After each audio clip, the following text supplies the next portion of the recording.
Hello students, I am Dr. Meenu Arvind Agarwal, associate professor in psychology. मैं आपको पद विश्लेषण के विषय में समझा रही हूँ और उन्हीं वीडियोस की श्रृंखला में पद विश्लेषण की जो मैंने आपको वीडियोस पहले दी हुई हैं उसमें पद वैधता और पद कठिनाई के विषय में समझाया था। आज मैं आपको पद का कठिनाई स्तर ज्ञात करने की विधियों पर प्रकाश डालूंगी। सबसे पहली विधि है 27% उच्च तथा 27% निम्न समूह के सही प्रत्युत्तर द्वारा। इस विधि द्वारा कठिनता स्तर ज्ञात करने के लिए सर्वप्रथम 27% उच्च तथा 27% निम्न समूह के व्यक्तियों को छांटा जाता है। फिर प्रत्येक पद के सही प्रत्युत्तरों की गणना कर उच्च तथा निम्न समूह का अलग योग ज्ञात करके सूत्र में प्रयुक्त किया जाता है। ID equal to 100 equal to U plus L upon 2। मान लीजिए किसी पद को उच्च समूह के 40 व्यक्तियों द्वारा तथा निम्न समूह के 18 व्यक्तियों ने हल किया तो उसका कठिनता स्तर 100 माइनस 40 प्लस 18 बटा 2 यानी 40 और 18 को जोड़ा और उसमें 2 का भाग लगाया तो 29 आ गया। 100 में से 29 घटाया तो हमारा 71 आया।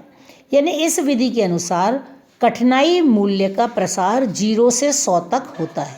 किसी भी पद को न तो इतना सरल होना चाहिए कि समूह के समस्त व्यक्ति हल कर सकें और न ही इतना कठिन होना चाहिए कि समूह का कोई भी व्यक्ति उसे हल कर न सके।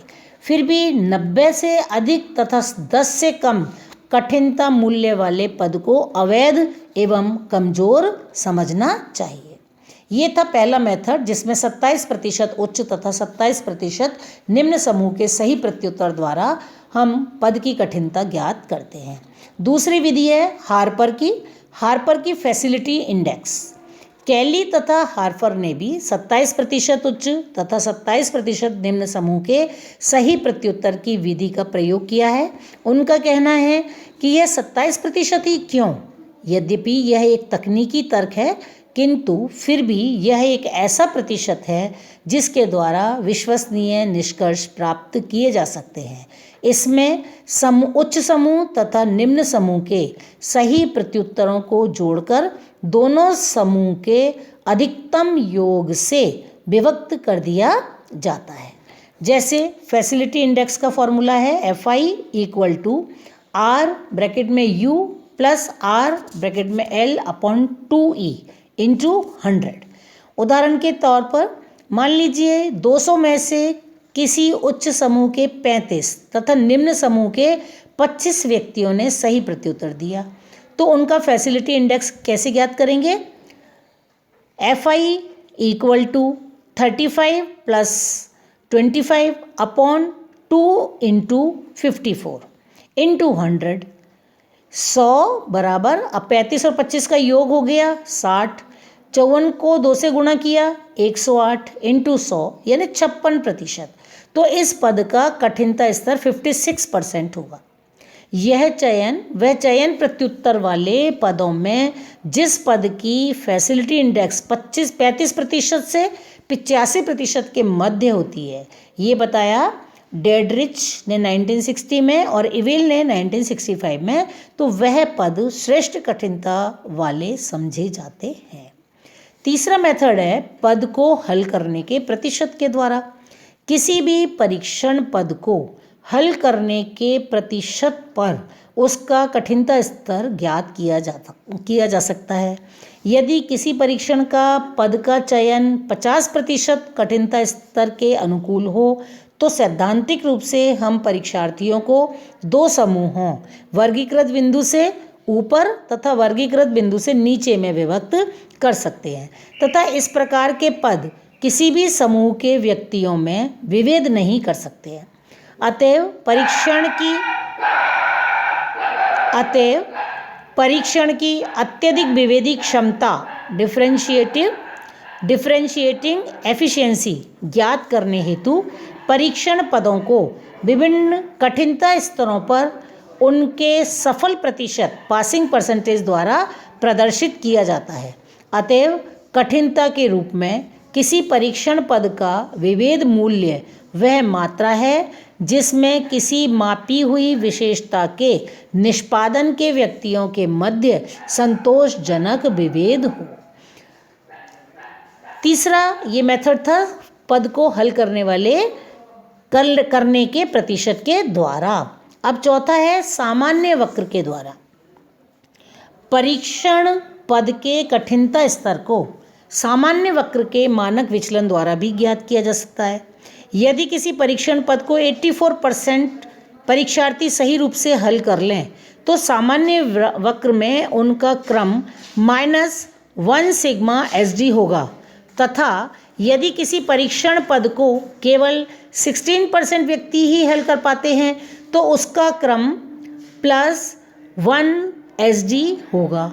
अन्य शब्दों में यदि यह कहें कि किसी अमुक पद का कठिनता स्तर -0.5 सिग्मा या +0.5 सिग्मा है तो इससे हमारा आशय यह होगा कि उस पद को क्रमशः 69% तथा 31% व्यक्तियों ने हल किया है। अतएव कठिनता स्तर 69% और 31% होगा। कुछ मनोवैज्ञानिक कठिनता स्तर ज्ञात करने के लिए इस वक्र को विशेष महत्व देते हैं क्योंकि यहाँ मानक विचलन को सामान्य वक्र की आधारभूत इकाई माना जाता है। अब इसकी पांचवी विधि है विभेद शक्ति ज्ञात करने की, कठिनता के पद की कठिनता ज्ञात करने की पांचवी विधि है सूत्र के माध्यम से।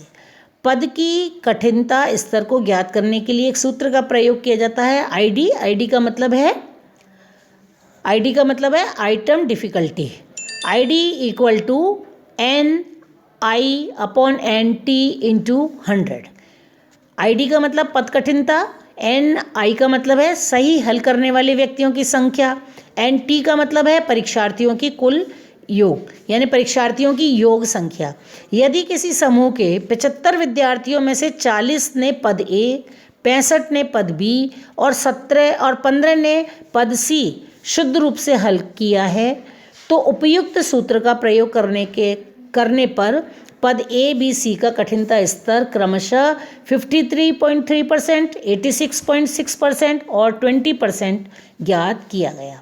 इस प्रकार अंत में यही कहा जा सकता है कि किसी पद का कठिनता मूल्य परीक्षण करने वाले व्यक्तियों का वह प्रतिशत है जो कि किसी प्रश्न का सही रूप से उत्तर देते हैं।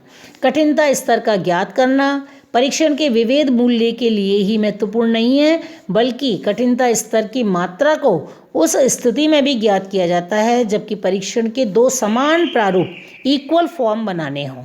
पदों का कठिनता स्तर परीक्षणों के प्रारूप के अनुकूल होता है क्योंकि जहां गति परीक्षण यानी स्पीड टेस्ट में पद एक सी कठिनाई के होते हैं तो वहीं शक्ति परीक्षण यानी पावर टेस्ट में पदों का कठिनता स्तर क्रमिक ढंग से बढ़ता जाता है।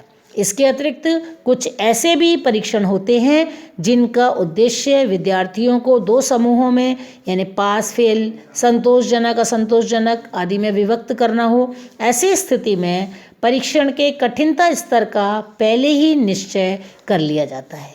तो इस प्रकार यहाँ हमने जो तीसरा हमारा पॉइंट था कि परीक्षण के प्रारंभिक रूप की जांच करना और उसके अंदर हमने दो तरह के प्रारंभिक रूप में जांच में हमने एक प्रारंभिक जांच ली थी और दूसरा हमने लिया था विशेष वास्तविक जांच। और वास्तविक जांच के अंदर हमने चर्चा करी थी पद विश्लेषण की और पद विश्लेषण को समझने के लिए हमने उसके दो रूप देखे थे, दो स्वतंत्र रूप देखे थे। एक तो पद वैधता या विभेद शक्ति और दूसरा पद कठिनता। और उन दोनों की क्या क्या विधियां हैं ये हमने इस पॉइंट में समझी है। फिर वापस हम वहीं चलेंगे जहां हम परीक्षण का प्रारूप तैयार कर रहे हैं। ये तीसरे पॉइंट के पार्ट थे। अब हम चौथे पॉइंट की बात करेंगे और वह है परीक्षण का मूल्यांकन करना। अगली वीडियो में मैं आपको परीक्षण का मूल्यांकन करना विषय पर पॉइंट प्रकाश डालूंगी। Thank you.